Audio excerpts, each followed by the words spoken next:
But my name is Joel Markham, so I'm the CEO and founder of iCoTech Services. If you haven't joined one of these sessions before, welcome. If you have joined, thank you for coming back. So we'll do a quick introduction. So this is our first Reflect and Evolve session, where we're talking about project portfolio management in general and looking back through our roundtable events of 2021. Me and Giles are going to do a deep dive into each of those roundtable events that happened in 2021. Yeah, just look back through them, give some key points, some key opinions, I guess, from those. And then the second half of the session is the Evolve session, and that's where Kerrie Taylor is going to join us and take us through prioritization in more detail. Thank you, Lauren, and the team at iCoTech for pushing this one and for organising this one. It's much appreciated. And as always, everybody, if you do have a question, please do feel free to use the meeting chat to log a question throughout the session. We love making these sessions as interactive as possible. So yeah, please do post a comment in there, a question, an observation, anything that gets us talking, and we'll even come and unmute you guys and have a conversation about those topics as we go through the session itself. As always, these sessions are recorded. They're on YouTube, so feel free to kind of watch this back on YouTube at any point in time. And also feel free to follow us on Spotify. And yeah, I can't quite believe still that we're on Spotify. That's a bit mad. But if you really want to listen to us in the car, you can. But yeah, let's jump straight in. So just as a quick look back, so really proud of the roundtable events that we've done in 2021. It was a kind of an initial idea, it was a dream, it was a vision of mine, and I kind of approached Giles, said, Giles, can you help me with this, and what do you think about this? And he said, look, I like it, let's get involved, how do I help you? And we kind of become the duo of the Giles and Joel show, which is probably a better name than the roundtable. But thank you, Giles, for your contribution and your help and support, and to Kerrie, obviously, for joining this session and the previous session you joined as well, both as a presenter and an attendee as well. So thank you very much to the both of you. So just looking back, as I always like to do, the stats kind of we had paint a good picture in my view. We had 468 registrations in 2021 for roundtable events, and actually 279 of those turned up and attended. So really good to see that type of I guess involvement in the roundtable events. Our most popular roundtable actually was delivering projects in the public versus private sector, which is quite interesting. So it's just, I guess it's the people that we're talking to most across our community. But yeah, it's just an interesting fact. We've had 5 presenters. So we had Kerrie, Richard, Darren, Leah, and Toby. So 5 presenters. Woo! So yeah, really thankful for those guys for jumping in, taking the time to deliver this content, as I know it is hard to do the research and to do the prep to make sure this content is as valuable as possible. But yeah, I think we discussed a wide range of topics in 2021, Giles. We kind of touched on a number of different areas, of which we'll summarise in the first session today. Yeah, I think we just jump straight into it, if that's all right with you, Giles. Absolutely.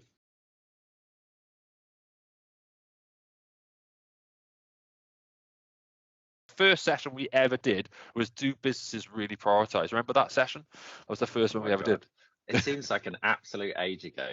It's mad to think that it's a year ago. And just actually, when we were discussing starting it, thinking actually it kind of applies to whatever you do, like your own business, actually just starting something and just getting something on the page, whatever you're doing. And we were pretty nervous about actually, well, what do we like? How do we go and set it up? Like, what do we do? And it's just kind of, we got to the point you were just like, let's just do it. Let's just go and do it. Give it a go. Let's see how it responds and how it goes. And it's a fascinating example of how, or it's a great example of how, once you have a problem, if you just do something and iterate and have a go, actually it's worked out, and it has worked out. And we have iterated over time. That prioritization one, I can totally understand why it was a well-attended and a powerful piece for a lot of the people. And we had a lot of questions in that session around why prioritization is important. How do we prioritize? Yeah, so I think that I think there was a lot of interest, because it's something that people talk about a lot, but actually don't really do very well in business. Yeah, and that's why I think this one of our key topics and takeaway points from the 2021 is prioritisation. That's why we've invited Kerrie to come and talk about that in more detail. So I'm not going to deep dive into that in too much detail on this part of the agenda. Otherwise, we'll steal Kerrie's thunder.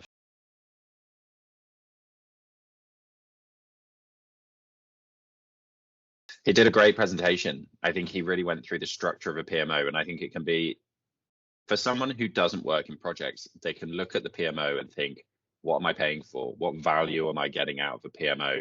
But actually creating a structure, as Darren went through they went through all of the portfolio project management, why it's important to have that structure and to have someone to help, and someone who is skilled and trained in that area to actually create those reports, the risk registers, the tracking and the analysis. I think it is so invaluable. Yeah, absolutely. And just looking back at that, weird hearing yourself speak. It was really painful to do that. So I went through a lot of pain trying to review these webinars. I think I got to the bottle of wine quickly. But yeah, so some takeaway points for me from that session, just in case for the people who are attending this session haven't watched that, encourage you to go back and have a look at it. But I think one of the key takeaway points was having a flexible and pragmatic approach to governance and not over governing stuff. That was one of Darren's kind of key points, was don't put blockers in the way of good decisions being made, and be as flexible and supportive as possible. There was a lot in there around helping the business, and don't become the PMO police was one of the kind of topics that one of the statements that was read out in that session, which I thought was really reminded me anyway about good PMO practices. I think that was a couple of points were raised. So a couple of questions from that, which was around how do you make it effective, and how do you, rather than just being a bunch of people, I mean, like the work that we did, and I think we've often referenced back to the work we've done together worked on projects, is how do you make it effective? So rather than just having a PMO, so the work we did about creating that portfolio management system, how do you make them effective, and how do they add value, I suppose, going through that? And I think that resonates with that. Don't become the police that people just hate. Yeah, you're just asking for updates. Yeah, absolutely. Yeah, don't just be the kind of, find a way that the PMO can add value to the conversation. I think I referenced as well, there was an example I gave around 27 decision points for one project going through a life cycle. And I referenced the fact that it was so painful listening to myself speak, but anyway, I referenced the fact that in that example, there was 27 decision points for a project to go from the start of the process to the end of the process, and not once over the last 12 months, my time that investigation into that kind of organization, that the decision was no. So it was almost just an exercise in taking activities and projects through a layer of governance, and it was like over governance, and it was just it killed any level of kind of value, and then that PMO is not seen in the right way. But it is interesting trying to put a value proposition on a PMO. But making those decisions, those no, and Kerrie, it'd be interesting sort of from your perspective as well, saying no to things. I think that again as well came up. Say how many times does someone actually say no, we're going to stop this project? From my experience in public sector, there's very few times when projects are told, you know what, we're going to stop this because it's not working out. Either they haven't initially been given the scope to be innovative and then say, yeah, okay, well, we failed and we didn't deliver something. In my experience, it's who's the person that's responsible for saying no, because we have a discussion quite often in IT. IT is saying no to everything. And what we try to do is we change that. We're not saying no. We're saying if we do this, the recommendation is, the risk is that this is what's going to be impacted. And in my experience, saying no is not articulated in the right way with the right level of information for the right person to then make the decision to say no. We bend over backwards to say, oh, well, it could happen, it might happen, rather than going, actually, no, we cannot continue in this way. To do it, we need some buy-in, or we need some more resource. It's that articulation to the right person of saying no that I think we certainly struggle with. Yeah, I definitely agree. I concur with that, and yeah, absolutely kind of supporting the project through or the request in any kind of shape or size through a journey. Yeah, not just saying no, but supporting them through that. Yeah, and I do well. I think when I started, when we discussed that kind of the value of a PMO, it was because there was this, I don't know, connotation, ideation that the PMOs go through ebbs and flows of being really, really big functions and really, really valuable functions to actually being dwindled down and to being a target of a cost reduction exercise. Because there's why I've got 20 people in the PMO. Well, what are they doing for me if I'm an FD or CEO?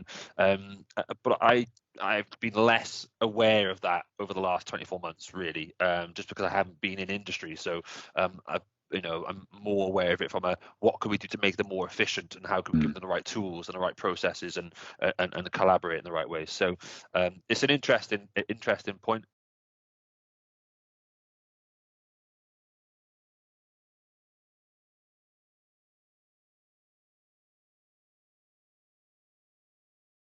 Projects have been stopped, but just it's probably stopping them for the right reason, the value. So projects have been stopped because we don't have enough money, so we're going to stop a bunch of stuff.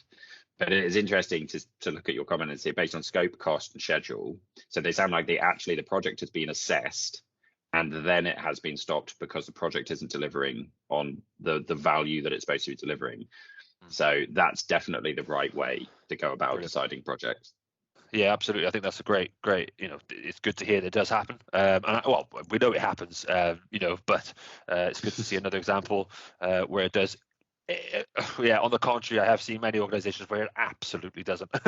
But I think we're all on the same page. It should happen for the right reasons, and of course, direct them and support the change initiative in being implemented, which is really important.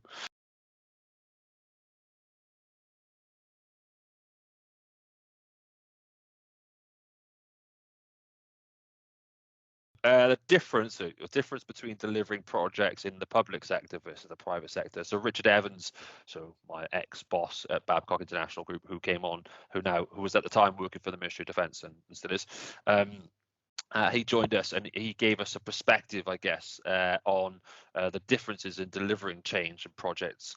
And I think that, again, this was just for me personally coming in, like third sector, Welsh Water, stepping out into finance and then back into third sector with Babcock and then out into Companies House, kind of being on the fringes of public versus private sector and seeing the differences in the types of ways that we or projects are delivered. And Richard did a really good job. I kind of looking back at it, Richard did a really good job of breaking it down into 3 areas. So he broke it down into kind of people, processes, and technology, and the differences, I guess. And there was no kind of pro or con against each. We recognise that there's just different, factors at play, but I thought that was quite good of Richard to break that down. And so again, for anybody that hasn't watched that, encourage you to go back and have a look at that session. And if I just look at the people section, I think one of the differences in that was explained from Richard's perspective was that staff retention is really key in the public sector. Try to keep people in and try to keep them working and motivated was really important. But also seeing that, I think his challenge was that the outside, the package or salaries were potentially not comparable with private sector salaries. So he was encouraging that people look at the public sector as a bigger the package, a bigger kind of, I guess, offering. And I think we've made reference to your MBA, Giles, and say that, look, public sector, you're more likely to get good training, good development, good investment in you as an individual than maybe the older perception of private sector, where maybe the perception was that didn't happen. What's your take on that, Giles? So, yeah, I very much agree with him. And I think for me, it's the reason why I work in the public, one of the reasons I should say, I work in the public sector, is the opportunity to work on projects that are at a scale that you probably wouldn't get an opportunity to work on in the private sector. So unless you were very, very senior. So I think there are some really powerful projects that I'm engaged in that affect 450,000 people. across government.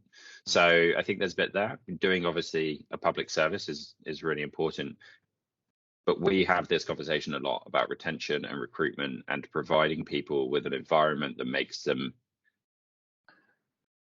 want to stay, rather than it being a safe place. It's a place people want to be and people want to develop and want to progress. So exactly as you say, I've been able to complete my MBA. Well, hopefully it's due to complete in April, but with the support of the civil service, they're taking me through. I'm not saying private sector don't do that, but from my time in private sector, it's a harder proposition to make. I think that it's almost an accepted part of the package to see that development in the public sector, whereas in private sector you've got to put that business case together to say this is why I'm going to add value to the business. So yeah, I agree. Yeah, and I think the culture was key as well, and I think we saw Richard's perception was that the culture is changing in public sector, and to be more, I guess, focus on creating a good working environment is something that was kind of catching up. And I'm looking forward to that working environment discussion. We're going to be talking about hybrid working in a minute. Yeah, absolutely, yeah, absolutely. And then the technology was really important. Interesting for me, especially looking back at it, and the perception was that technology in public sector may be less so, but actually I think in many cases now, at that time Richard's point was that there's much more advanced technology being used in public sector delivered projects than there are in the majority of private sector projects. But it was just a view. It was a good debate and good discussion, and I guess it was almost a mute point, the differences between public versus private sector. It was almost, I watched it back thinking, yeah, okay, it was interesting. It's just a perception. It's a perception that there's such a big difference, but in reality, having worked in both, I don't think there are that many differences. Yeah, there's pros and cons as well. I guess it's just I think the takeaway for me whilst watching it again, begrudgingly, because I can't handle hearing myself speak, but I'm not going to say that again, was the kind of taking the best of both and collaborating as best as possible, and having a mix of people and a diverse set of people will ultimately give you the right outcomes and a better outcome as a project team. So having people from the private sector experience or public sector in one organization, whichever sector you're in at the moment, doesn't really matter. It's the whole point was to collaborate. And I guess the other underlying point I think from Richard was almost just accept that these are the challenges and these are the challenges that you face, and as long as you can understand them and work and you can work with them better, then I think was the one of the other takeaway points.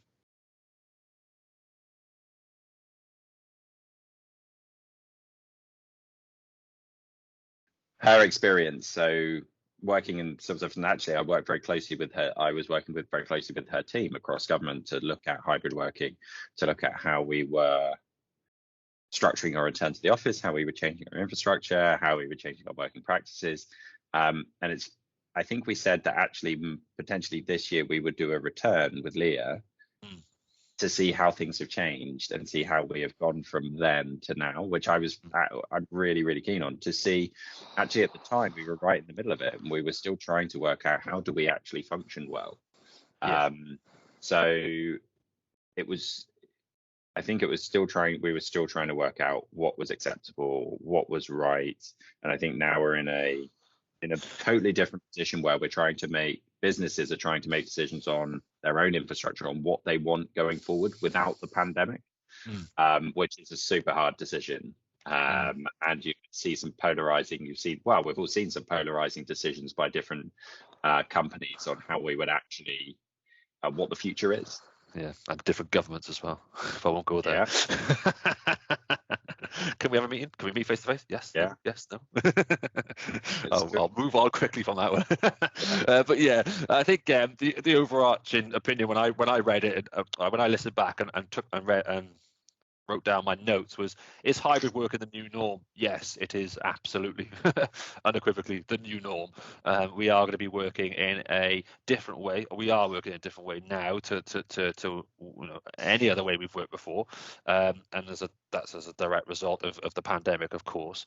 And it was interesting hearing Leah speak about the the office services. So the office is not being a place of work, but it's a service available to the employee or the team member, and not just actually, I want to book a desk. I think she challenged me at one point on my desk booking app idea. She was like, why do you need a desk, Joel? Why are you booking a desk? And I was like, well, okay, hang on.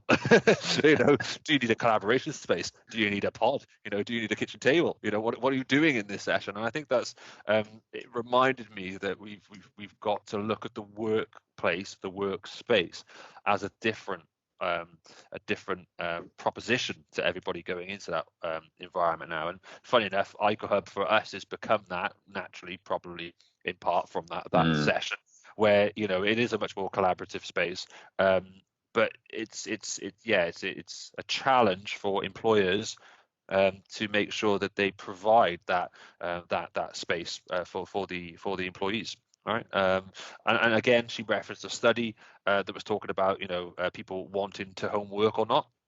And the overriding consensus was that yes, people want the flexibility or want home work, but they also wanted, I think there was a caveat on the end of her statement that was like almost, we want to be able to come back when we need to, for those face-to-face collaborative sessions.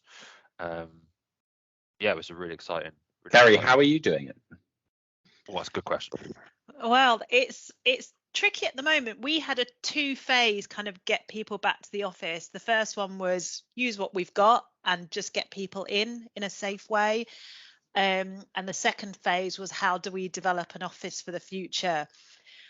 The team managing that are a little stuck at the moment based on the government advice at the moment going forward, and we have quite a very diverse workforce that is ranging from people working in a factory who can't work from home to all types of people who have very different needs, and it is paused at the moment because they can't get over that hump while there's still that question in the air. And what we're encouraging from a strategic perspective is don't base it so much on what's happening externally. What do we want it to be, and develop it for that, because what's happening externally will change. But it's certainly been a difficult one for us there is a desire to please everyone. And I think that's potentially the sticking point. I think in the sector of manufacturing,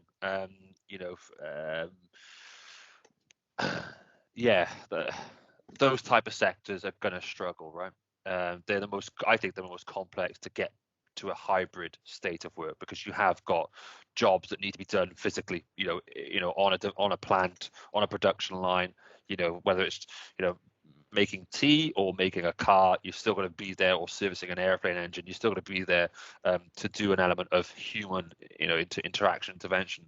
And interestingly, about your point, trying to work out what each team needs, one of Leah's points will be that departments in the future will own, the department head will own the policies and procedures for whether the people are in work or not, or the teams are in work, and what does that look like, and whether, in work, wrong term, in the office, because they're always in work, but or not, and there'll be a lot more flexibility around that.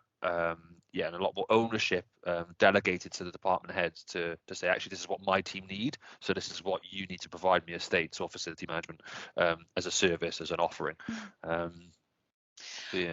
On that point, one of the things that we have struggled in the past in terms of workplace offering has been that as a business, we want to make sure that no matter where you work, you have the same opportunity and you have the same benefits of being in that. The benefit, if there is any of the past couple of years, has been that has been challenged, and now they've realised they don't need to offer exactly the same thing, and they can be more flexible, and we've moved to a much flexible working pattern that has increased our retention of staff incredibly, and we were able to recruit for more people because we're not so office based. So it's changing, but we don't know what it's going to look like in the future. And I don't know how we kind of not get back, because my brain wants to use the word get back, but it's almost that's the past. How do we move forward to a place that, Kerrie, we do a face-to-face meeting? It's just so far away from current reality. But it will happen, and what will it look like? Will we just come up for the day, or do before it was a couple of days because it was so long travel, or will we ever try to get to that situation again where we're meeting face to face? Because I do think relationships for me are definitely built face to face. I know there's some customers that we have at iCoTech that I've never met face to face, which begrudges me. But it's just the modern way. Is it the new norm? Absolutely yes. Do we have to understand and learn more about what it looks like in the future? Absolutely, we always are. And every organisation that we're talking to, and every organisation across the UK, is absolutely going through this change journey.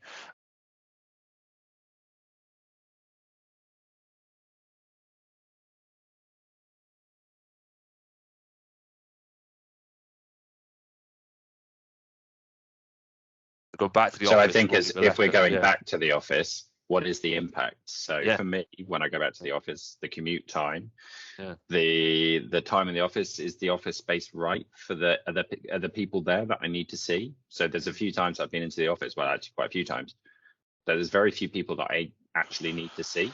But at the flip side of it, which, Joel, as you're saying, is those I do have an opportunity to engage with those people outside of just my immediate team. It's hard to put the value, because the time lost, the travel, the commute, the cost, the risk, the health risk, all that type of stuff is actually that there are downsides to it now that we don't just accept as the normal. So it's a fascinating question, Diana, and it's going to be hard to work out and to really put a figure and a value on getting into the office and seeing people. Yeah, what we've done at iCoTech, just as a perspective, is I'm not saying this is the right thing to do at all. Is that we kind of did a view, like a little, I said survey, but it's not a survey; it's a Teams question. How often should we be working in the office? And the general kind of consensus came out at like 2 to 3 days a week in the office to keep that morale and that kind of culture. We ended up on 2 days. So really, realistically, if you're an iCoTech employee at the moment, we're saying, look, not now, obviously, because Mr. Drakeford doesn't want us to, but when that rule gets relaxed, we'll have people coming back into the office 2 days a week. I might have just got myself I was in danger of getting myself a fine then, wasn't I? But yeah, I think it's 2 days a week is kind of what we're saying. Look, that gives us enough flexibility in the workplace, enough productivity at home, but also enough morale and enough culture time of the face-to-face working.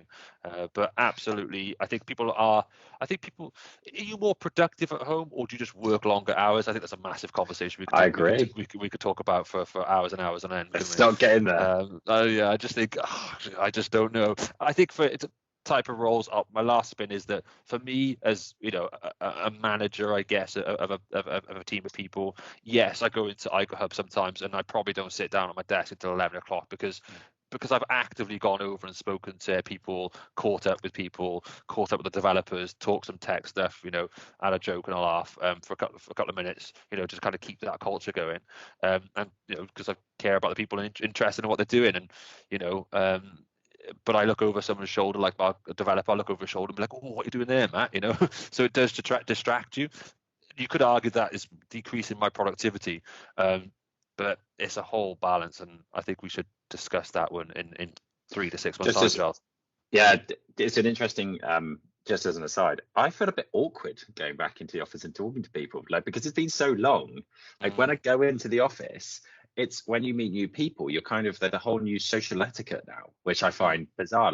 I don't know whether some people want to hug, some people want to shake your hand, some people just stand there like a mannequin, and you just kind of, where's acceptable now? Yeah.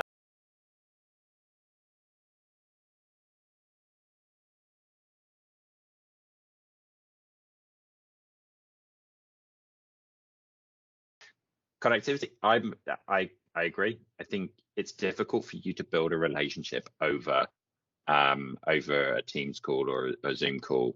I think there are, in my experience, I think you can, and I absolutely have with suppliers and with people, but I think it's difficult for me to build truly close relationships with someone without having a bit of a sidebar, a little opportunity to just chat stuff and sit down and just, I don't know, I suppose it's 30 odd years of indoctrination. Yeah, I think that people coming into work now and starting work over the past couple of years won't have experienced an office as the way I experienced it a few years ago. So we'll never experience an office in the way that an office was cubicles. Everyone comes in, everyone sits down at 9 o'clock and finishes at 5. They won't experience that anymore, ever. That will very few scenarios. They'll never experience that. They're the people we should be looking to finding out how they work and how it's working for them. I think it depends. We're overrunning on this, but some military precision's gone out the window. But I think it depends. I think it's an important topic. It's an exciting topic, obviously, when it's creating a lot of conversation, which is brilliant. So we definitely need to run this one again. I guess my points at the moment are, it depends on the type of people you are. Giles, if or Kerrie, I think just me personally being a weirdo, I'd probably come into the office, I'd want to hug you, I'd be like, I haven't seen you in so long. But other people would be like, no, hang on a minute, that's too much, get out of my space. And it's individual, I guess, it's who you are as an individual and where you are in life and what you're used to. And I guess the point is the workspace has got to be more diverse in the future. It's got to accommodate for everybody, and make people feel safe, make people feel comfortable, and be obviously be health conscious at the same time.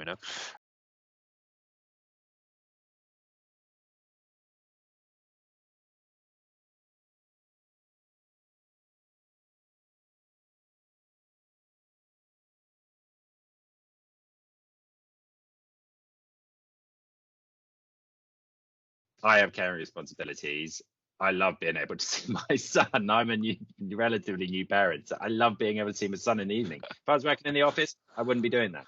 So totally agree.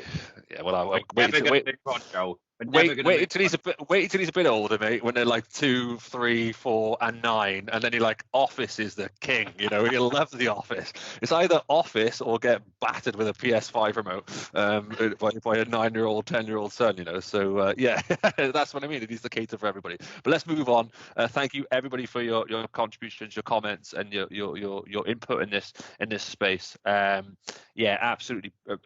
Brilliant topic. We should definitely discuss that again. Bring Leah back in, because I can't remember the timings. Sorry, I should have recognized. Should have kind of looked back at when this was, but it feels like it was quite a long time ago. Yeah, I think it was March last year.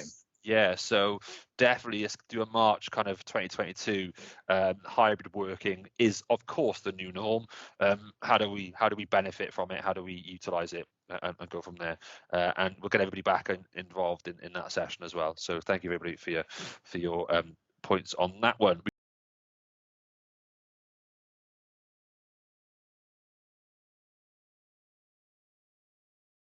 I know if someone on the call can tell me what effective business changes, I'd be really appreciative. We did that one together. I don't think we had someone to come along to that. I believe so. I think correct. Yeah, so I think we did that.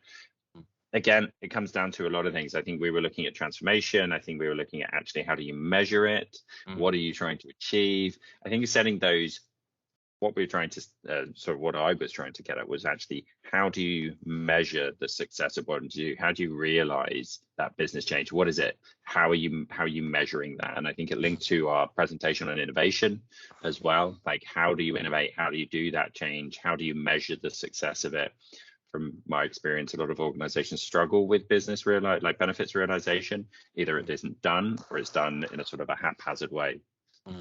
And I think, so again, watching this one back, I just documented what the key takeaway points were. And for me, good business change, one of the forefronts of that is to establish a really clear and good vision. So what you're trying to achieve, create that vision, paint that picture in words or diagrams or images, really allow people to to see that future state that you're trying to create as a project.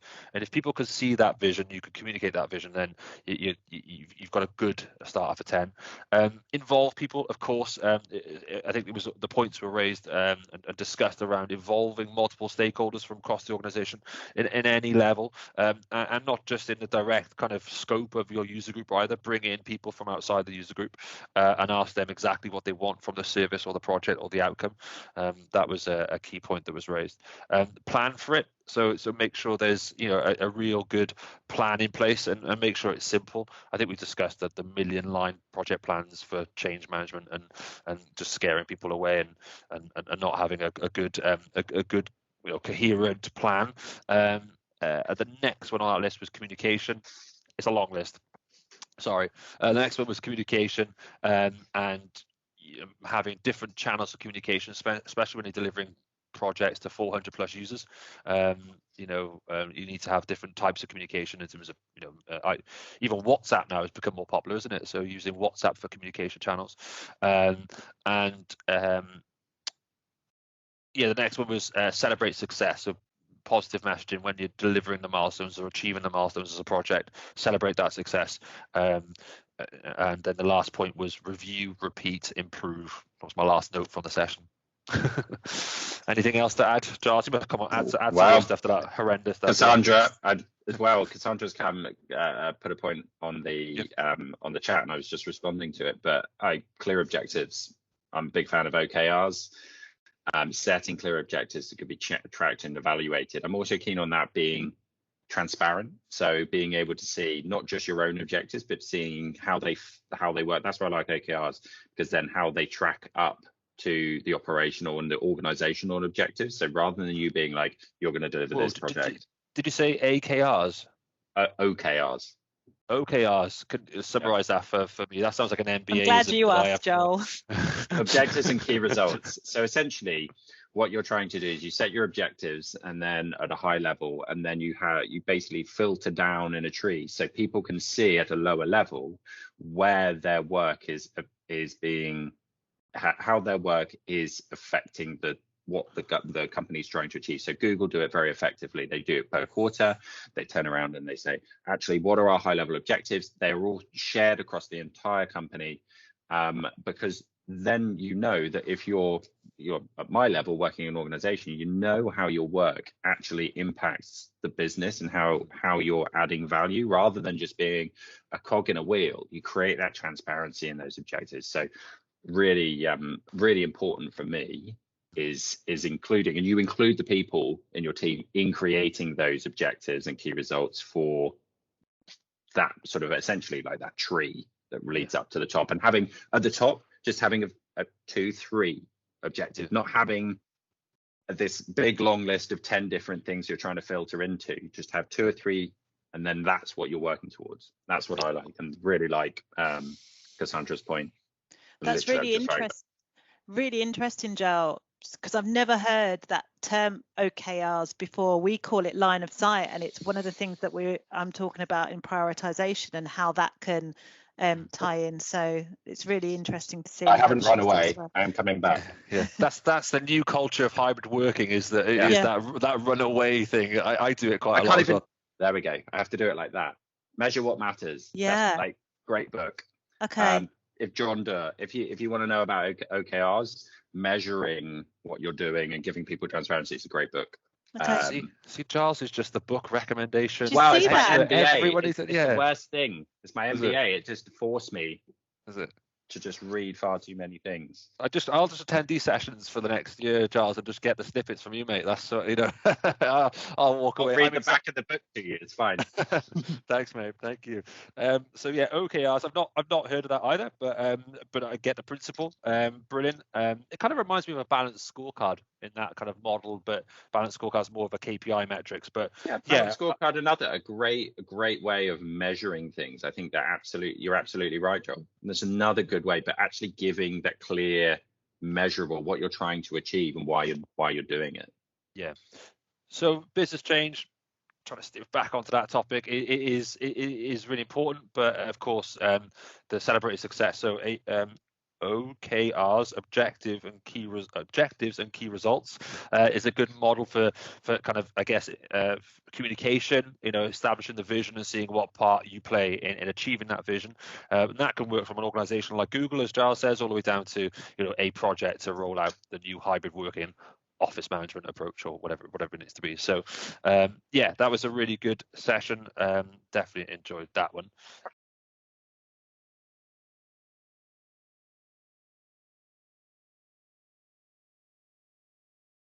That you did a point here on collaboration, and it does link, as you said earlier, to hybrid working, doesn't it, Giles? And you did a bit of a summarization of some of the positives and negatives collaboration. Yeah. So I think I looked at collaboration overload was one of the things. I think because we're remote now, we're bombarded with so many different channels. So someone added me to Slack channels the other day. I've got Teams, I've got Google Chat, I've got WhatsApp going off, I've got instant messaging in Teams, emails, phone calls.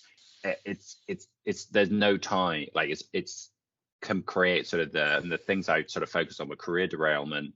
It eats into family life, as you've already mentioned, Joel. So actually, where's those boundaries? When we left work previously, you leave work, you could even potentially leave your stuff at work, and that was your end of your day, and you went home, and that was your life then. But there's great chance of burnout, decline in physical and mental health. It's quite stressful not to be able to switch off. I mean, the civil service and in Bays, they provided us with access to one of the many Headspace type apps out there to help with people's well-being. So yeah, it's definitely really, really difficult to some of the things we need to avoid in the modern workplace. Yeah, and I think so my notes on that whilst watching that back were linked to that, of course, but the things you can do. So try to establish whether that it needs to be a Teams call, or a Teams message or an email. It was that selection process when you're kind of going to reach out to people, and I'm really, really bad at this, so I apologize to everybody in iCoTech constantly, because I will Teams them, and then actually could wait to the SLT the next day, or I'll email them at 11 o'clock at night, and an office is telling me not to email them at 11 o'clock at night. Why don't you auto send it at like 6 o'clock or 8 o'clock in the morning, all that kind of good stuff. So I think it's a pertinent point. It's very heavily linked to hybrid working. What I would say is, I think my other point on that was about selection of the toolkits. A lot of organizations that we work with have many different tools. They have Slack, Yammer, they have what's the other one I've forgotten, Teams, obviously. I think one organization had Teams and Skype that I was introduced to the other day, and I was like, why? I thought Skype was dead, but I thought Skype was dead. Yeah, I thought Skype was dead, so I was like, how have we still got Skype? Anyways, the point was, it was just collaboration overload, plus also too many places to go, and I think SharePoint doesn't quite help if you've got a SharePoint intranet site and you've got a collaboration site, and then you've got Teams and you've got lists in Teams. It can get very heavy and very messy. And I think Microsoft did a really good job of giving us technology, but we've got to make a conscious decision in organizations of which of those technologies to use, and don't start using everything because it gets flipping messy. I think was the point that I was trying to get to at the end of that event.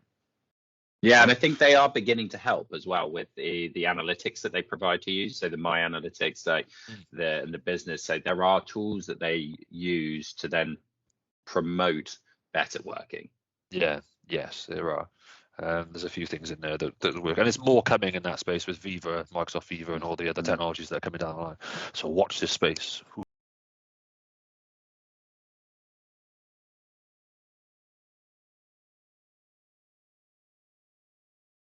Yeah, so innovation always like a fascinating area, something that I'm really interested in, something that's just a key part of my MBA and the work that I'm doing in the centre in government, and thinking about that process. Most places innovation just happens randomly, and you think of innovation, you think of Elon Musk, you think of these innovators who come up with amazing groundbreaking transformative change, whereas reality is 80 or 90% or whatever you want a number, you put it a high figure, is in the the incremental change, so changes in innovation of processes, innovation of how are you going about finding them. And I think this goes back again to the work that we did, Joel. So you've got people with ideas, and how do you then create that funnel to create a decision-making process to prioritize the work that you're going to do? Because there's innovation all over the place, and you come up, loads of people have great ideas, and they did when we worked together. But then it's actually creating that funnel to then get to a point where you can actively make decisions and where you can prioritize. And I won't touch on prioritizing because otherwise you'll kill me. But actually, how do you prioritize that and then go, so that selection process, implementation and capturing of that. But we don't have an effective innovation process across government, which is something I'm trying to change. But I did a word cloud on this as well.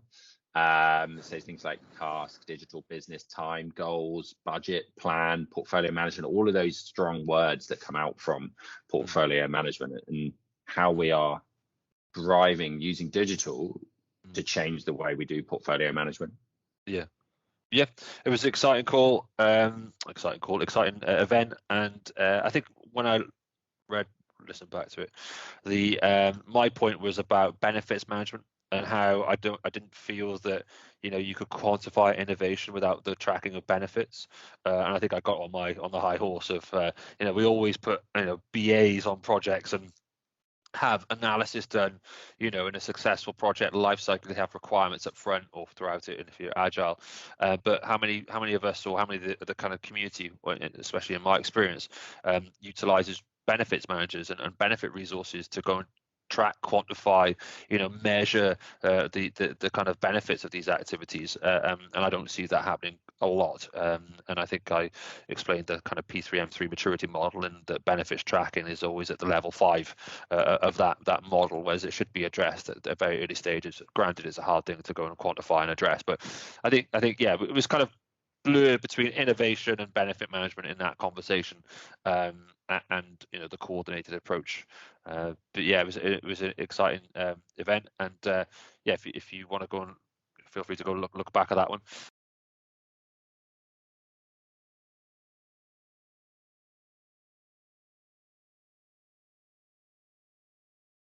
I quite like, just to start off, Kerrie, your experience of effective leaders, how sort of what you've seen as effective leadership. I mean, I've got a bunch of quotes from people, Simon Sinek, Peter Drucker, Martin Luther King, that type of stuff, but from your experience.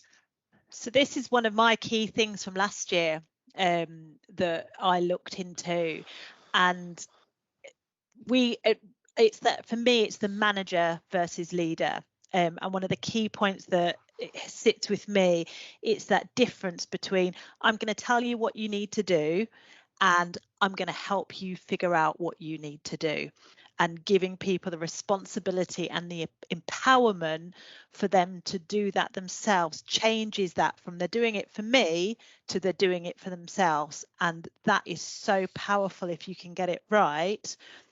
We have in this organization, this is a really big topic that we've used a lot of external parties to help us on, and it's the expertise of the individual, how they apply that from I'm as a team member coming to you with a problem, and the difference between I'm not going to help you at all, you've got to figure this out, to gently guiding them and pointing them in the right direction. So I find it incredibly interesting, and it's that X factor that you see in a good leader that is when you see it, you know it, and they are successful, and it's not that common. So from that then, Kerrie, without obviously naming the person, can you think of like a good leader, and in your experience, in your career, like the best leader that you ever had, and what's the top 3 reasons why that person was the best leader? So it's something about wanting to do it for the team, and feeling valued, and feeling like you're part of something. For me, that's my experience of a good leader. The examples that we used when we were talking about this last year, the one that came to the top with someone like Gareth Southgate, was that strong leader of he is not there to scream and shout, he's one of the team, and that's what I resonate certainly with and what I look for in a good leader, but it changes depending on who the team is and what they need and their level of experience as well, and being able to adapt to that different needs. Absolutely. Giles, who's think about that person and think about the best leader you've ever experienced and or worked with, and what made them a great leader. So I think there's three things about. So for those of you who don't know, I was in the military previously. I think there was one person that stands out for me, and I think there are three things that three sort of things that I sort of remember. But there was skills. So he's clearly very competent, well learned, knowledgeable, understood skill techniques and how to do things. Attitude, so positive, sort of can-do attitude, positive attitude toward people, but then his behaviors, and so exhibiting those behaviors that he wanted those people that were working with him to exhibit. So it's actually, and rather than just, he could have had the skills and he could have had the attitude and talked a good talk, but rather than that and not exhibiting those behaviors, I think those are the three things that I saw from him that I took on board and was like, actually, if I can sort of take some of those on board and really work towards those things, those are the three things that I think would stand out to me from that person. It's a incredibly kind of difficult thing, I think, to learn. And I think one of the questions we had on topics was, can you be taught to be a leader, or is it just a natural kind of thing? If I ask myself the question, I remember way back when, and I'm not sure, I've had lots of people that I would class as great leaders that I've worked with, and for different reasons, but sometimes it's the balance, because I think I've had somebody ways back, a gentleman who is still close friends with today, but he was almost, I remember I was quite young as well, I was pretty early on in my career, and I remember him saying, right, the projects, they're yours, Joel, and I remember him kind of saying, it was almost a case of, crack on and do it. And I remember asking the question, about the situation, and he was like, look, just you decide, you crack on. I said, well, what if I made the wrong decision? He said, well, you'll fail fast and you'll learn fast. And I was like, all right, cool. So it was almost like that kind of, he gave me some good learnings, self-learnings, promoted that. Not sure that's a great thing to do all the time, but yeah, I think. But you as a person, that probably he's identified in you that sort of mentality and that sort of approach, and you've gone away and done it, and it's clearly picked that up on you. I don't think the projects were that important, because I failed a lot of times in those early days. So I went back cap in hand about 3 months later, like, help. But yeah, the scars definitely landed, and the skin got thicker. But the point is, I guess, is leadership how to be an effective leader was not answered in the webinar that we did, and that we had a conversation about. There was lots of different aspects of that, and the points that I've kind of documented here from the review of this session was that there is a balance of control. Was a key point that we raised on the session.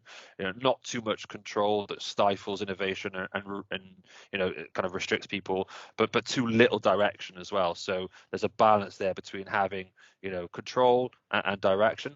Some of the other points that were raised on the webinar were the key skills were engagement, communication, openness, trust, the ability to listen, and the ability to integrate, and I think that's really important. So the ability to integrate with all people, different kind of backgrounds, but also different levels of seniority as well. We talked about mentoring, feedback, personalization as well. These are just words that were kind of just talked about. Sorry, they're nothing more meaty than that, but I do. No. So I think the feedback's important. How to give constructive feedback. How do you learn from the people you work with? So 360 feedback, and I do reverse mentoring. So with some of the junior members of staff, and they give me some of the best pointers that I could do. The reality check, so you don't get so much smoke blown up your proverbial. So I think that's important. Personalization. Some people learn by watching things. Some people learn by reading. Some people learn by engaging in a sort of one-to-one. So it's just understanding how those people work and understanding people. Yeah, Absolutely. The last section I had in that review for me was, being a boss versus a leader was a topic of conversation. I versus we, uses people versus develops people was another kind of strand of the conversation. So developing people, creating a culture where people can better themselves and develop as an individual. There was a kind of a conversation between command versus ask, and that's a military thing. I think we touched base on your military experience and my experience in that sphere, and how military leadership is potentially different, than technology leadership or business leadership. And then takes credit versus gives credit. So there was a few conversations on that as well. So not a lot of tactical stuff or kind of specific stuff in that, but yeah, how to be an effective leader. I wish that existed as one kind of article or book that you could summarize for me, Giles. Well, I'm going to give you a link to a video, a TED talk. Here he goes. Come on. So I use this in the presentation of the day. Like I linked to it. I love this video. It's definitely it's like 20 minutes to go and watch it. It's a brilliant TED talk. I won't ruin it. It's about a guy who talks about conductors and talks about different styles of conducting, and that it relates to that as different styles of leadership. It's absolutely fascinating to watch. Really funny as well. So something like, not another book you've got to go and read from me, but it's really interesting to see how different people present leadership. So yeah, because I kind of, from a military background, you almost get kind of expected to understand leadership. We serve to lead at Sandhurst, and you're leading men, leaders men, all this kind of stuff. So, but viewing it from different perspectives is definitely the way I've developed over time, rather than having that sort of railroad mentality of this is what leadership is. Yeah, I concur with that. I think, as I said, in my experience, I've had leaders who have been military background in that space versus leaders that have not been in that space. Well, I feel like another webinar coming on, but we won't go into that. So Kerrie, what's your kind of perspective on all the things that I said? And any view? How do we go and find out how to be an effective leader? I think you're going to reference something at some point there before Giles jumped in with his TED talk in Teams. Was the TED talk, because I've was seen that as well. Yeah. Is it really? Yeah, because we have used external organizational development to help us with that. How do we get good leaders? And just going back to your point earlier, and can you teach good leadership?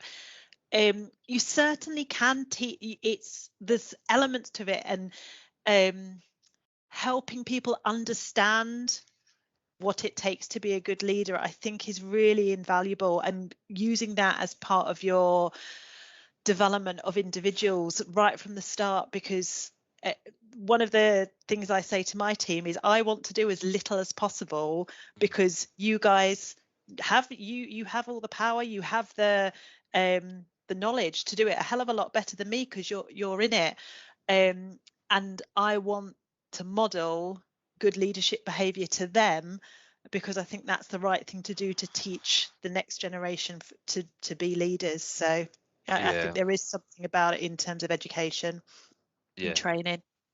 Absolutely. We could have a whole other topic on that, and maybe we should do invite one of the I guess a specialist in that space, one of these people, the organization you go to, Kerrie, when you need to outsource this type of stuff, because somebody with the experience of building effective leaderships or leaders would be brilliant to interrogate and to ask and to challenge. I think I'd be there for ages asking lots of questions of that person. So yeah, great stuff. Okay, Giles, the topic of conversation from what we've just done and reflected on this, I think looking at the chat, there's a lot of I guess content, questions, engagement, better word, when we talk about collaboration, isn't it? And collaboration mode. So I think that's gives us an insight into what we can discuss in 22. Yeah, I think it affects everyone. So it across the board, regardless of what level you are. So I think some of the stuff that we talk about, so good leadership, everyone should be a leader. And I know there's a lot of people say, oh, everyone's a leader and all this kind of stuff, but mainly people would see the more senior people in a firm as being those leaders. But actually, this sort of collaboration, it affects everyone, and the change to hybrid working affects everyone. So it's a fascinating one, and I completely understand why we get so much discussion about it, because whenever we talk internally as in our sort of all staff, it comes up, it just fires up the Slido or fires up the chat, and people get very sort of engaged with it because it affects people in really significant ways. And I do think that there is definitely a good opportunity to talk about it. And I'm still working through the positives and the negatives of being in the office, not being in the office, but not just for me, but what is the impact on those people I work with? And in my position with my team underneath me, what's the impact of them going into the office and not having me around? I mean, my brother's a lawyer, and from a law perspective, most of the development that he experienced was being in a room with a partner, and a partner was on a call, and he would learn through that conversation. He'd oversee on a speaker call. He'd understand that. So I can understand why there's a lot of discussion around it.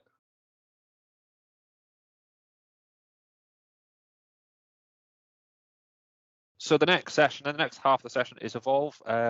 So the Evolve session is really looking back at 2021, picking out the key points as we mentioned at the top of the call, and addressing them in a positive, proactive. You know, how do we resolve them? How do we address those issues? And there's the first part we're going to talk about is Kerrie. So Kerrie's going to present to us prioritization, how to effectively prioritize, and her views on that, and some takeaway points that she has put together ahead of this session. So Kerrie, can I hand over to yourself? Is that okay?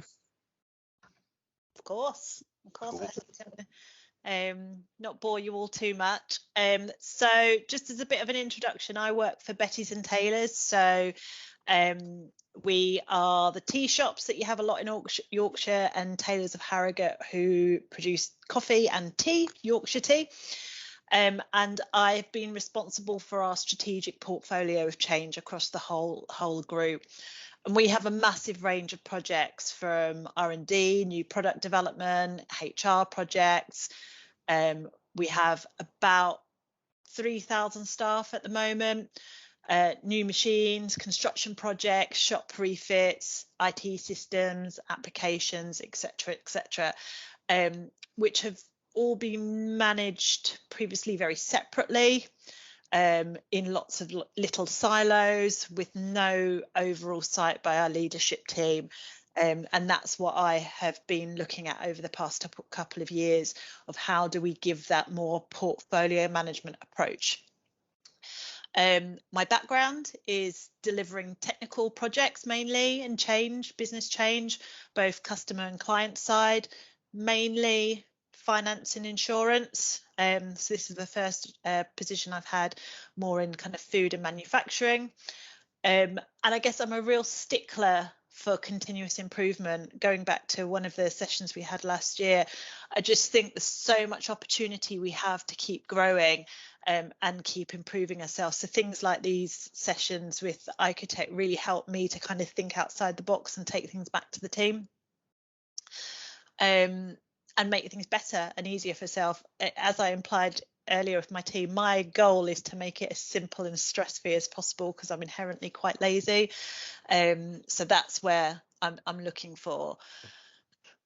When we talk about challenges for 2022, for our organisation, certainly we feel very full, very busy, lots going on. We have a lot of things that people say, this is the number one priority. And there seems to be about 7 or 8 things that are the number one priority, depending on who you talk to. And with everyone working in a hybrid world, that ability to see how what everyone is prioritising, I think has become more difficult. So the question that I have is, how do we prioritise? How do we clearly communicate those priorities and use those priorities, which the key objective of all of this is to drive decision making and successful delivery of our portfolio of change. So yeah, that's what I'm thinking from a prioritization perspective is going to be a challenge for the next year. Cool, thanks, Kerrie. I think a lot of businesses are struggling with that, you know, and will struggle with how to effectively prioritize. I believe, do you want to take us through how you kind of do it, I guess, and your perspective? So in my experience prior to this, I think businesses tend to react rather than prioritize. So we've got our list of things that we want to do, new thing comes in and we try and fit it in some way, and it's done on a prioritization on the one thing compared to the two things the other side of it, maybe, rather than something that's been more strategic. So what we have done over the past year is take a more strategic view to how we're approaching. Sorry, I'm just trying to figure out how to present. Bear with. That's all right. It's always the team's challenge, isn't it? So issue. look at that. Look at that. Now that looks fancier than it actually is. So this goes back to, Giles, what you were saying earlier about your OKRs. We have really promoted line of sight over the past year of what's our business vision.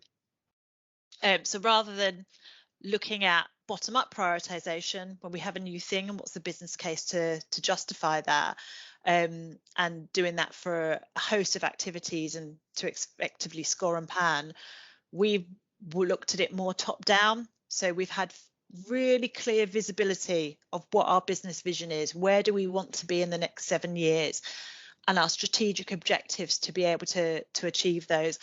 And as Giles, you mentioned earlier, they're not a huge long list of things and items we need to do. They're really refined and broken down to different levels, and have critical success factors, which I think probably is in line with the OKRs. What are the measurable things that we need to do to achieve those?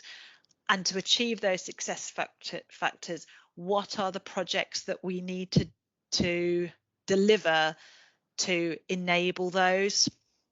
And then we have line of sight all the way through from our projects up to our business vision, and it gives the PMO an opportunity of something really tangible and visible to be able to push back and to prioritize against. So I guess one of the key take-home points that I'd like to make today is, if you don't have this already, I'd encourage you to get your organization to define the strategy, however basically, and link your projects to that strategy.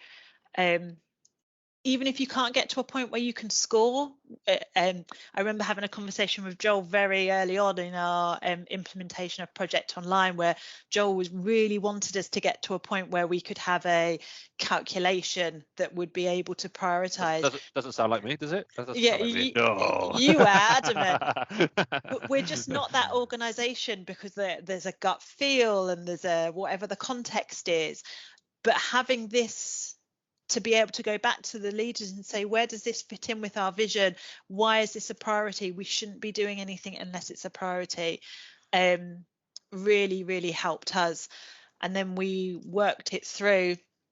And this is kind of like one of the slides that we prepared, which I can share. Each of our strategic objectives had the critical success factors sitting underneath it. And then we went on to build what we called our strategic house. So for each year, these are our strategic objectives, and these are the projects that are a priority. And those priority projects are the ones where we committed a date to. Everything else, we said, we won't commit a date, we'll build it in around there, and we'll be more flexible with the delivery. And that was received really well by our leadership teams, because they knew that they were getting commitment to the priority things, and the things that fitted around, we would confirm dates as we got nearer to the end date. Just to confirm, Kerrie, these aren't just technology projects, are they?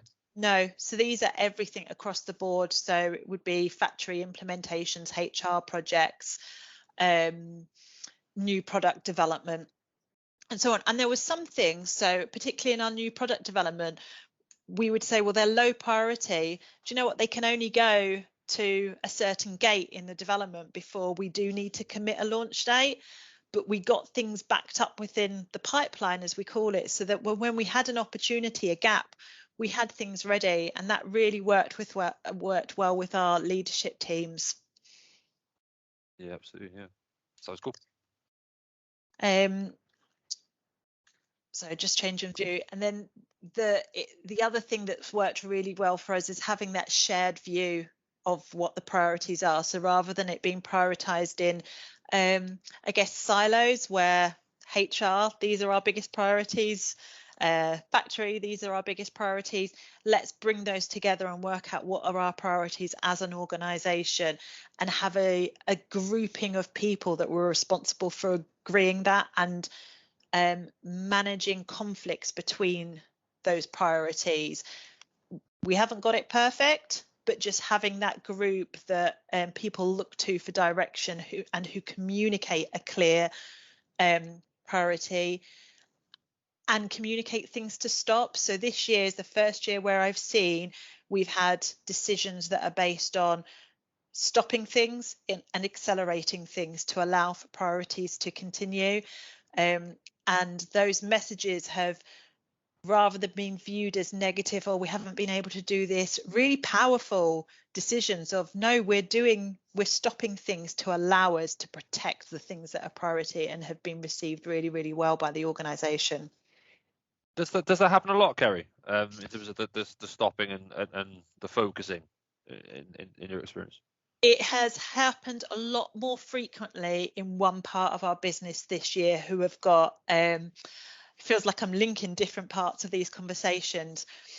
As a result of a transformation project we have been on, we have got one part of the business who have really developed as strong leaders, who are very clear what their priorities are, and are then able to hang their hats on, actually, no, these things must stop.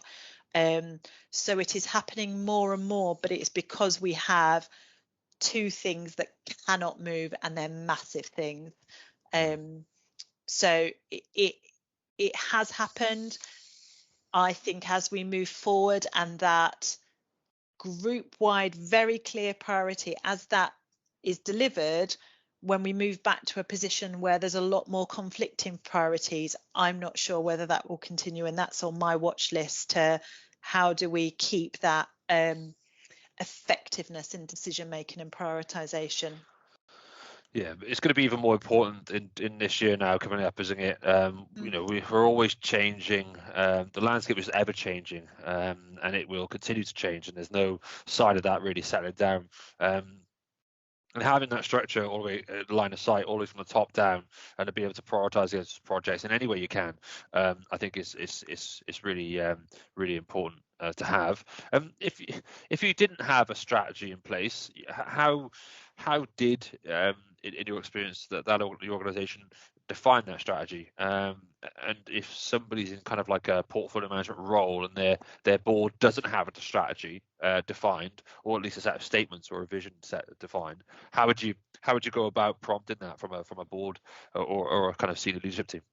So we started very visually to where do we want to be. If you were to write a small statement on, put yourself 5 years from now, what would you say about our organisation? What's the future picture? And there would be statements like we would be third in the sales tables for tea.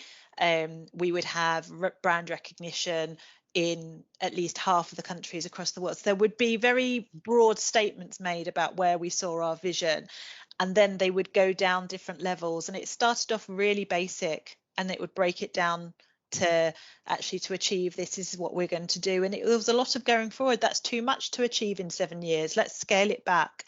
But it's about getting that leadership buy-in for them to define the vision, rather than it's something that we had to come up with, because it's not our vision. We need it to be able to prioritize, and giving evidence of where not having that was affecting our delivery. We were committing to a number of projects and very rarely delivering anything on time to budget, because we were trying to do too much, and it was a bit of jack of all trades situation.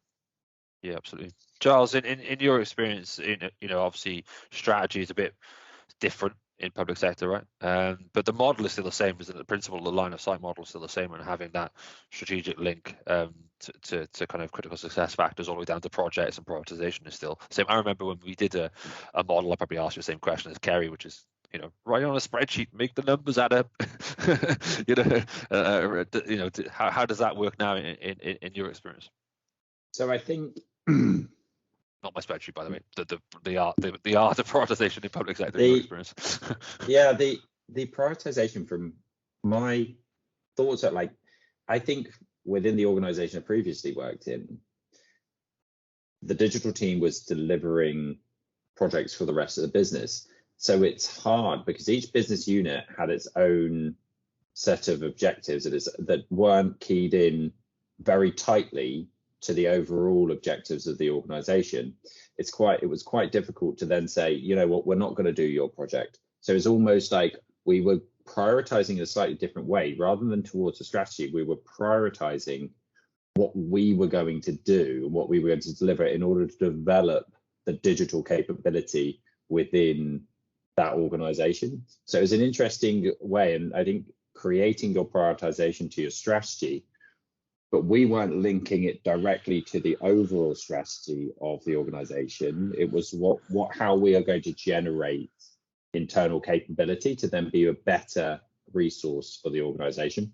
So it was quite a difficult one. We ended up a lot of the time doing everything, but just in a number of different ways. So it would be outsourced to a supplier, we were bringing contractors or consultants, or we would deliver it in-house. So was it done very well? Not really. Was the prioritization model used rigorously? Not really. It is hard to get people to do it because you need to take time.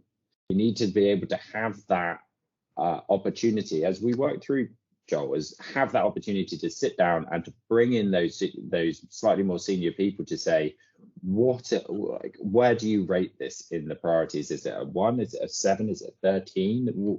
How do you rate that? And how do you get those decision makers involved in that prioritization process? It's really hard to carve out that time. Really important, but as is, everyone's got their day job, and this is more of a group activity that's outside of one person's day job. I think, Kerrie, in terms of your portfolio management position, am I right in saying it's outside of technology? I know. Yeah. So, and I think that's one of the critical success factors for your role and your function, is that you're not IT. No. So, and that was one of the things we were quite adamant that we were clear on from the start. It needs to be independent of the people that are feeding into we can do this because XYZ. Needs to be able to present quite an independent view to those that are making decisions, because when it was IT focused, it was IT are saying no, IT are the blockers, whereas this became more of it felt more enabling, an enabling service. And just picking up on Teo's question here, stopping projects. When we make decisions to stop things, sometimes it's we close them and we abort them and we will never come back to them. And other times it's we put this on hold at the moment based on what's going on currently. This thing is not important enough for us to continue. And then we will review that in the future. I would say most of the things we put on hold, which are really interesting, never get restarted again and actually end up being aborted, because the same things are put on hold, they're pushed back a year, and they're either then security changes that then need to be made in a rush at the end, when you haven't got much capacity, or they're things that just simply are never going to be a priority. So let's take them off the radar.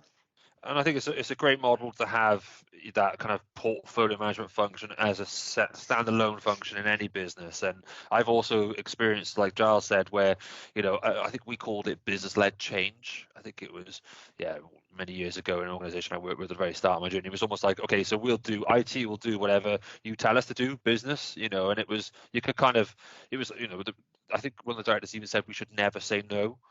Because we should always have capacity to do what the business wants us to do, because the business, generate the revenue, and that's what we need to do.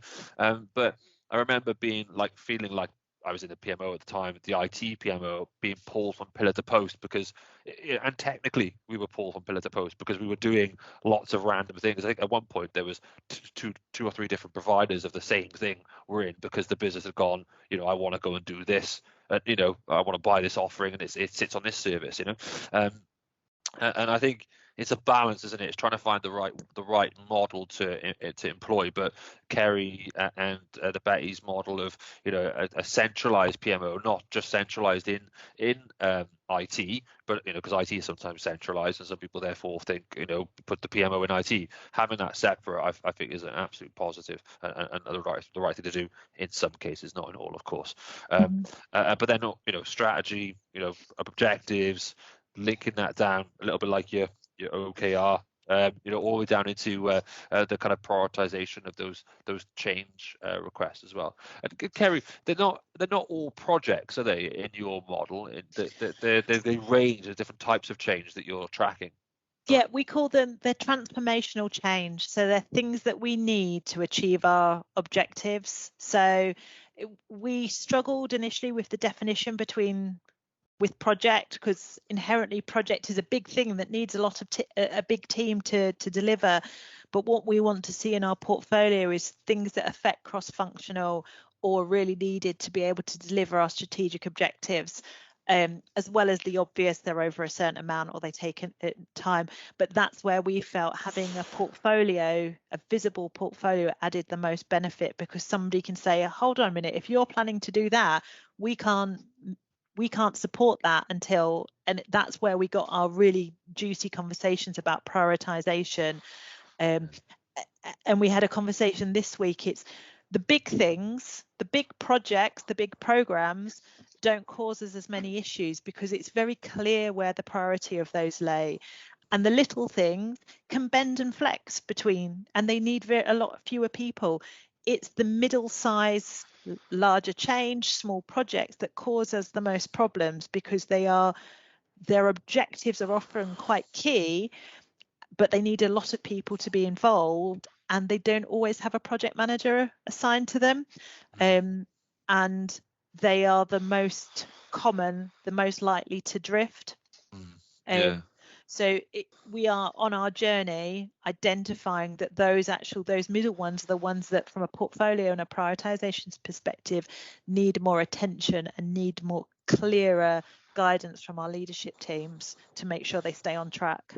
Yeah, and it is again, concur with that.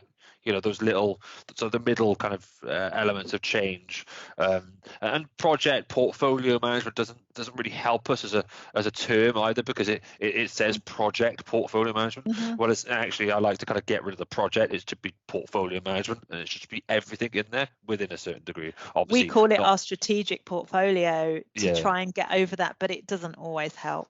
Yeah, and it's like, okay, well, actually, what are your types of projects? And sometimes people I talk to are saying, what types of projects are you delivering? What's your channels of change or your size and scale of change? And they come back saying, well, it's a project. It's got a project manager on it. I'm like, well, no, okay, give me the range of projects. Is it a program? Is it a big project? Is it a small project?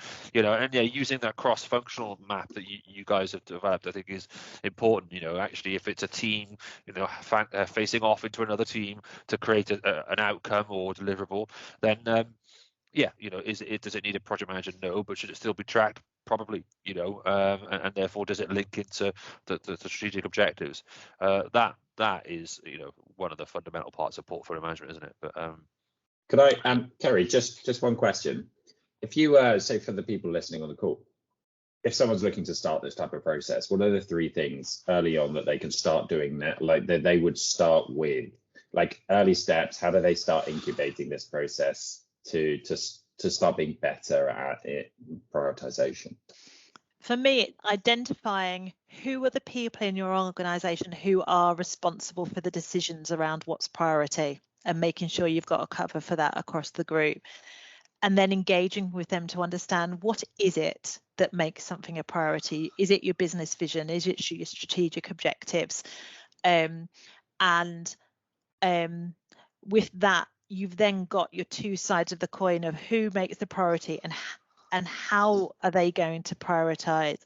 And then for me, it's getting some kind of mechanism, however simple it may be, to kind of say, okay, these are our list of things that we have on at the moment, and starting with what are the things that absolutely have to happen and why, and plotting those into your portfolio, and then filling the gaps from that point. Those would be where I would start in this organisation. But I'm really interested in hearing from the people on the call, because as I say, I've moved from a project management to a portfolio role, but I'm really keen to hear how others have found prioritisation works in there, where they've seen it work well, and what they would recommend as the 3 most important steps. Yeah, it'd be great to get people's perspectives on that. If you want to raise your hand and we come to you, or we can you can put it in the meeting chat window as well. The 3 perspectives of what you think those initial steps are.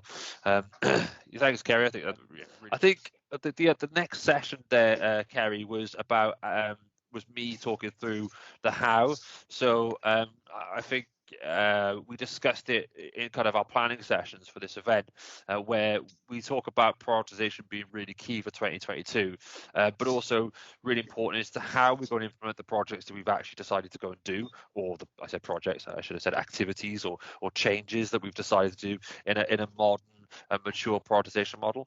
I wanted to kind of have some slides and take you through a full kind of shebang of how we do it at iCoTech and give a view as to that. But my prioritization isn't as good as Kerrie's, so I didn't get to that in all honesty. But for me, I think an agile based iteratively based methodology is really important. Something that I've used across Babcock, Companies House, and other organisations that we've worked with is to make sure that we've got an iterative approach to delivering change. But also just to get up and go attitude. And I referenced it, or I noted it down from the very first kind of few words in this event. But how do we start, I think, was the point. Giles, you mentioned at the top of the call, how do we get on and do the activity? And I think it's something that I reference here is just start the activity in some way, and ensure it's the right thing to go and do, prioritize that accordingly, but then just go and jump into it and start the activity. I think is really key. People often ask me how I started a business, and I just answer quite flippantly. I went to Companies House and just registered the company. It's not hard, 13 quid later, we started a business, so just do it, as the Microsoft slogan would say.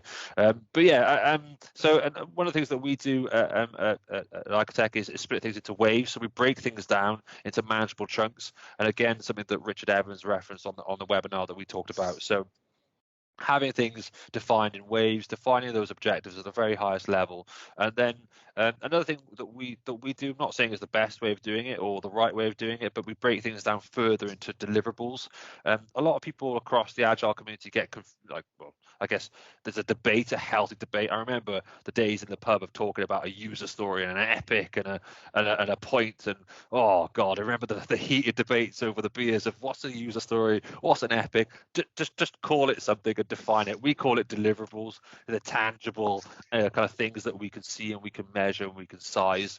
So work your way down from that, and then whether you want to get into pointing things and building velocity with your burn down charts or burn up charts, whichever way you want to do it, in all the DevOps systems that you can use, then there's lots of different mechanisms for delivering the kind of iterative approach. But for me, it's really about breaking things down, and being able to deliver things quickly, always focusing on value first, so talking about the highest priority things to go and do in order, and then learning fast, as we said earlier. I think Wendy put the correct statement in, which is the fail fast. I've forgotten what it is already. Fail forwards. Love that one. Thanks, Wendy. I think that's always important, and I don't think many people actually adopt that in technology. I don't see a lot of the fail fast, fail forward mentality. I'd like to see it more in the future, but it's just my perception of where we are at the moment. Giles, I'm gonna throw a bone over to you, mate, and save me from the long ramble. But have you got anything else you wanted to add to that? Yeah, so I think from a recent project that I've done with Microsoft actually directly was, so it's easy to say you're going to run a project in an agile way. It's easy to say, yeah, it's going to be agile, and it just turns into a waterfall project. You basically have your set gates and you have your stages. So you go through discovery, alpha, private beta, public beta, and then implementation. It's really easy to do that. Actually, being iterative is actually quite hard and takes an engagement, a level of engagement in a project that you may or may not get. It also takes a bit of skill from a delivery manager or a product owner or product manager. You've really got to actually engage quite heavily. And so we had this project with Microsoft, and we got very heavily engaged with them. And we then also had our group of, from what I would, stakeholders or super users or whatever you want to call them. We then went to them. So every time we changed the product and developed it, we went back to them and ran it past them. So we ran a retrospective every couple of weeks, and we said, what do you think of this? We've made these changes. If we had any questions, we could go back to that reference group and say, we are going to make these changes. We're going to have an allow or deny list or whatever we were doing. But actually go through and then course correcting. So it is important. And I think a lot of people will do the agile qualification and then not actually use it. Once you do it, is actually engaging and really delivering something in an agile way, or however you set it up in your organization, whether it's deliverables, whether it's whatever you want to call it, actually going out and doing that and creating that muscle memory, because it's very hard to, it's easy not to do it, and it's easy to fall back into that waterfall approach. Just go, I'm doing this bit of the project and this is my output, I'm going to do this bit. But actually course correcting and iterating and changing direction. So you may think I'm going to deliver this at the end to begin with, but actually in the end you end up in a totally different space because you've listened to the customer, you've gained feedback, you've iterated and changed over time. That was really, I found it really cool, because it was an opportunity to really deliver in an agile way, even though we weren't using Jira and we weren't creating the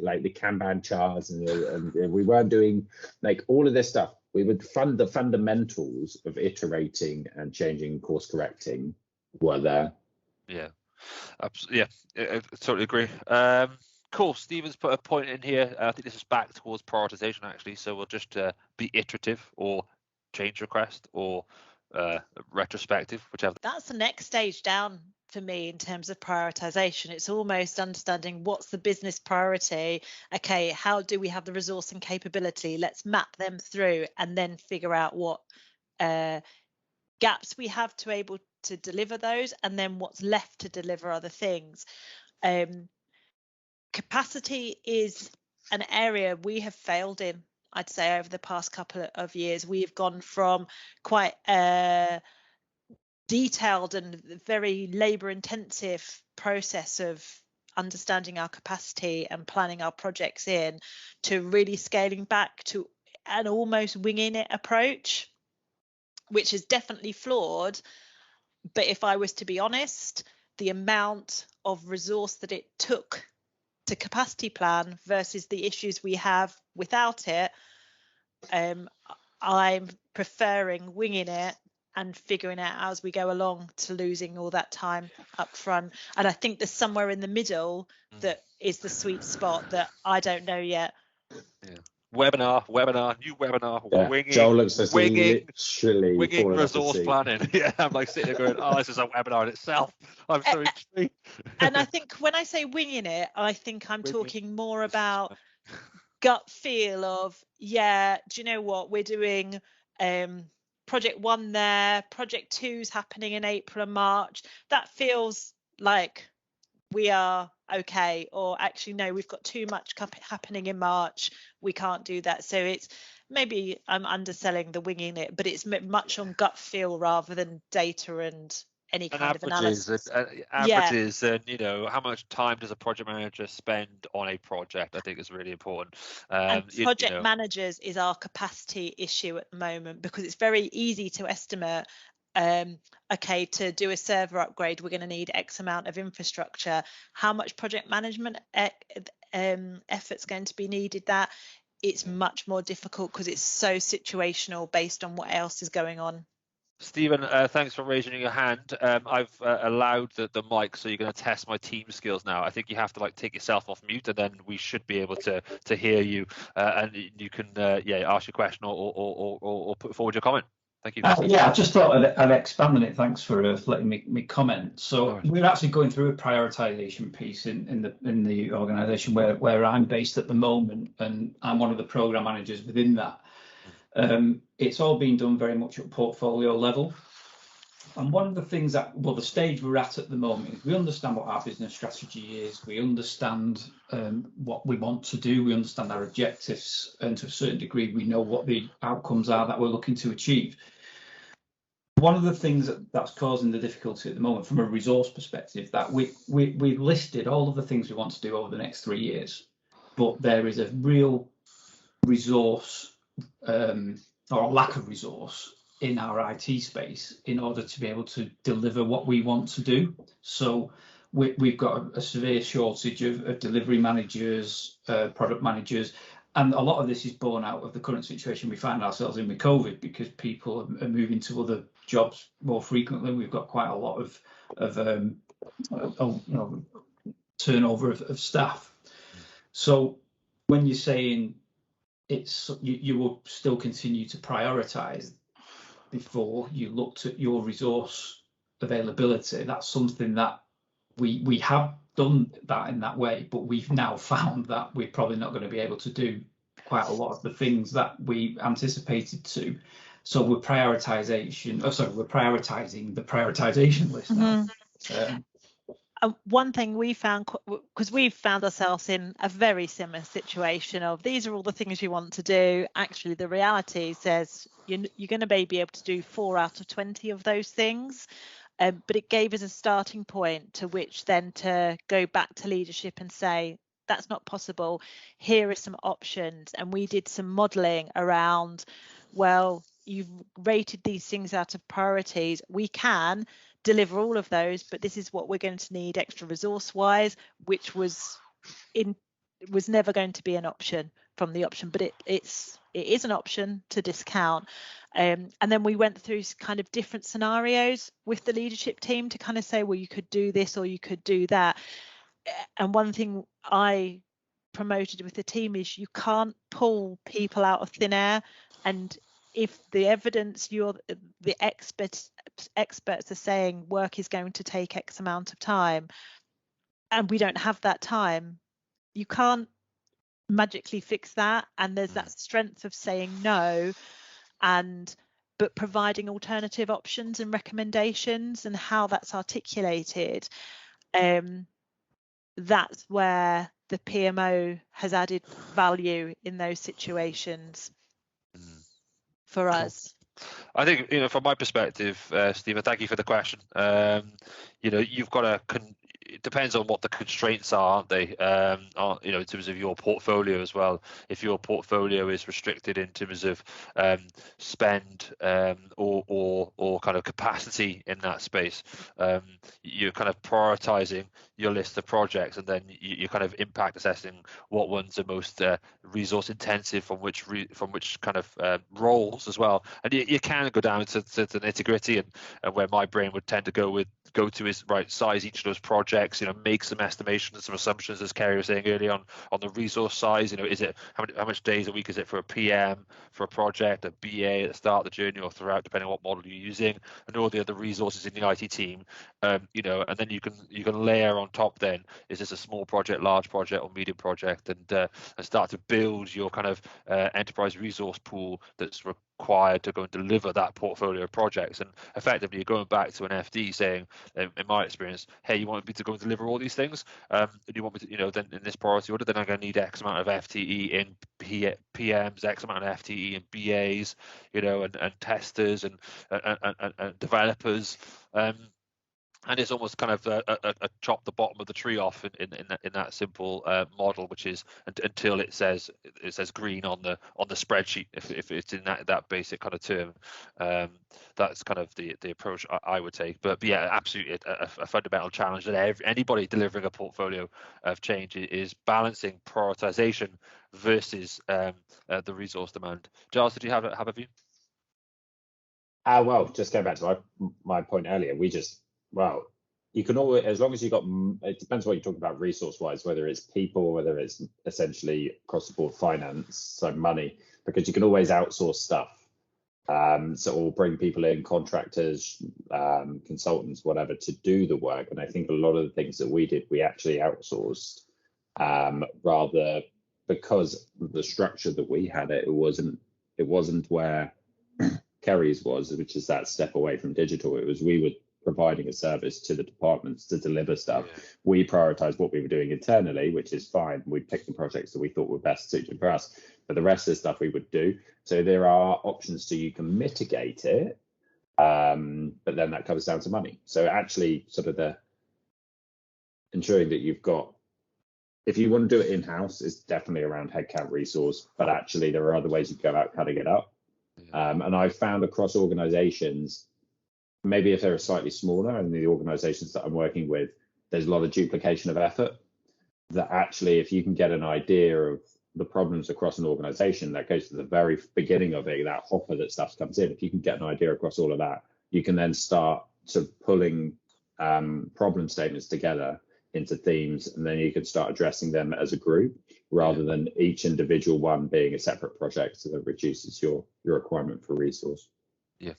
Yeah, that makes sense. Stephen, I hope that answers your question. I'll give some insight into how that would be tackled from each of our perspectives anyway. The last thing I would say is that Project Online, Project Online is it has a prioritization engine in it which looks at resources as well. So if you want to go and Google that, or drop us an email afterwards, I can send you some links on that, and it does do prioritization over headcount. So it'll tell you, it has a model built in there basically, which I wouldn't advertise wholeheartedly. Treat it with caution, but it gives you a perspective of how you could put resources against all the projects in the portfolio, and then you can prioritize those projects, and it'll tell you actually based on the resources you've got now what projects are most valuable to do next. But you do need to add a lot of data into that to make that work. But yeah, capacity planning is a whole new topic in itself. I'm feeling a session on capacity planning and winging resource management versus detailed resource management as a topic, because I think that's a brilliant debate as to how much effort it takes to manage or create a resource schedule to the hour, and how beneficial that is versus a more assumptive model that I think me and Kerrie would probably fall on the side of, arguing is more beneficial of just an arbitrary per role, per week, per month, whatever it is, we need X amount of resource to deliver this project. Which one is more useful or beneficial? Which one wins the battle? We could do some data trend analysis as well, Kerrie, and try and see which projects are failing. I'm sure we have some fun with that one, couldn't we?